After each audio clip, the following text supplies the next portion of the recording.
The world around us is not perfect. Far from it. That is not to say that there is not actually much good in the world as well. We read in the Bible, the first account of creation, right at the beginning, that God says over and over again that the world, what he has made, is good. It's easy for us to forget that, especially when we're worried or anxious. We can't escape the fact that there is so much in the world that is not good. There is corruption at the heart of God's good creation. But although we easily admit that the world is less than perfect, we often say it, and I say it a lot of the times in my sermons and even in these video reflections, we rarely confront the reality of that in our hearts, I think. Life is tough for us at the moment, and for so many across the world. It's an unprecedented state of affairs. But if you're anything like me, it's easy to forget that in our world, hardship and pain are far from uncommon for many. For example, I don't know if you've seen some of those pictures from the war in Syria, of places in that country before and after the war. If you haven't, I'll put a link just below this video to a page where you can have a look at some of them. They horrify me.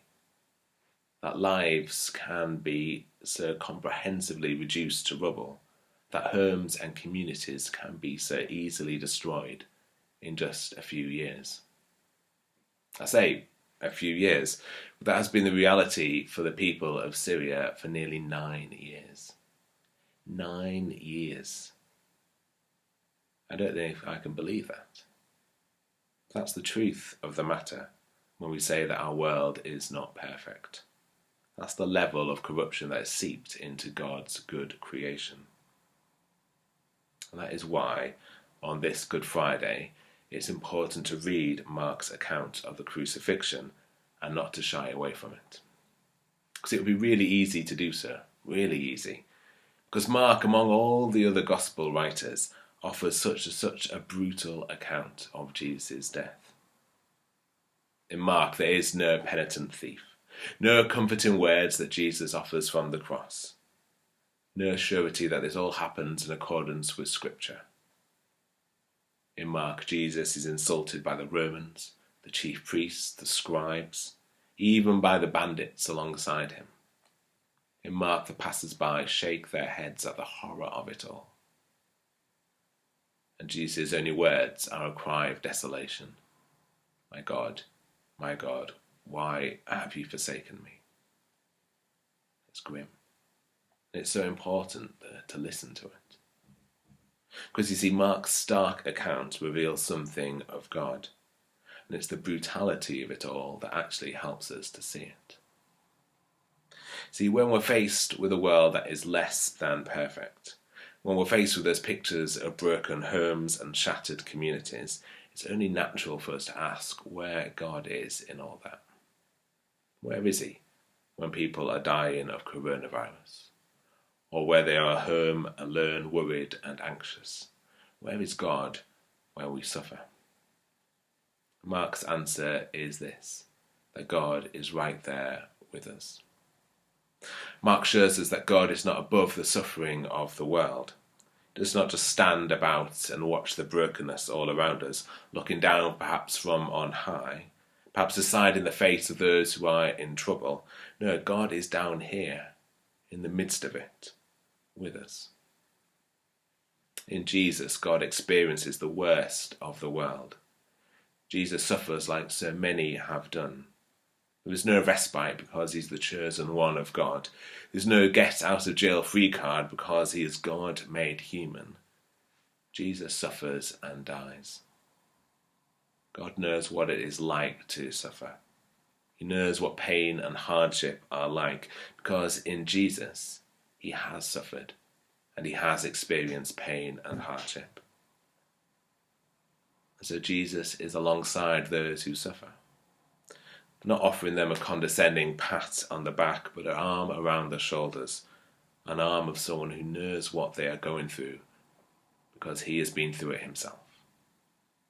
God is with us, not just in that baby born in the manger, but in the midst of our pain and suffering, in the midst of our brokenness as well. This is not all that Mark's account shows us. Because a God who knows what it is like to suffer might be a great comfort, but it's not necessarily a great help. Is our world just destined to suffer, and our God destined to suffer along with it? Mark shows us that the answer to that question is a resounding no. Because when Jesus dies on the cross, he's not just experiencing suffering, he is overcoming evil himself. This is why Mark makes his account so bleak and so brutal, to show us that Jesus is taking upon himself the worst of the world, every bit of it. The power of everything that is not as it should be. Every piece of corruption, all that is not good, Jesus takes upon himself. Not just so that he can experience it, but that he can defeat it. Jesus takes all that evil can throw at him, and in doing so, he robs it of its power. Think of it like this. Just as a lightning rod absorbs bolts of lightning, so Jesus takes all the hate and rejection and pain and misery upon himself. He takes their power and he nullifies it. The power is expended because it's taken everything to bring Jesus down. Of course, Jesus cannot be kept down for long, but that is a story for another day. But even so, the victory here on the cross is won, and a less than perfect world set on a new course. The power that threatened to drag down the world is defeated. The goodness of the world in its beginning is made even better. The days of war and violence and hurt are numbered, and we are saved. We are saved. Because the cross is not just about the world, it's about us. Not just about the world that we see out there, but the world that we know in our hearts as well. It's easy to think that we are not part of this broken world, that the less than perfectness of the world doesn't affect us, but it does. Our hearts are corrupted as well. We've played our part in the pain of the world.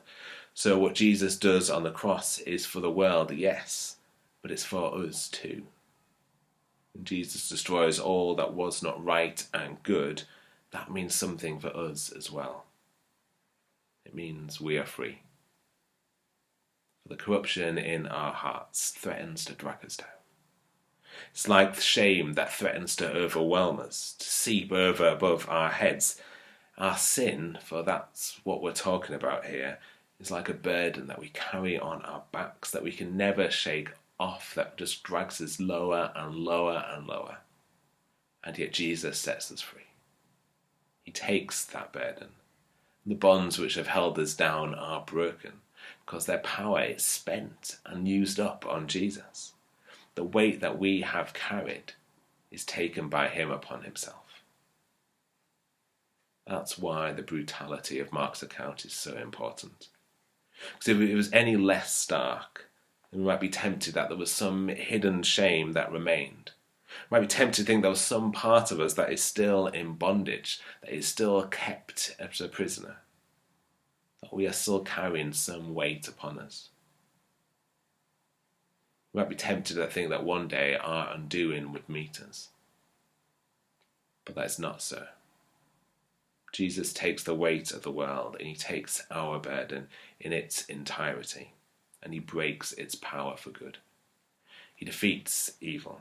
Shame is wiped away and reduced to naught. The bonds which have kept us down are cut and we are free. This is the victory of God. Not despite the bleakness of Mark's account, but because of it. The victory we'll only see at dawn on the third day fully, but it's a victory now nonetheless. And of course there is still evil in the world, still pain and oppression, but their power is gone and their days are numbered. We still fall short of the people we were set free to be, but we are free nonetheless. And it's because of Jesus. What Jesus did on the cross for us and for the whole world. Amen.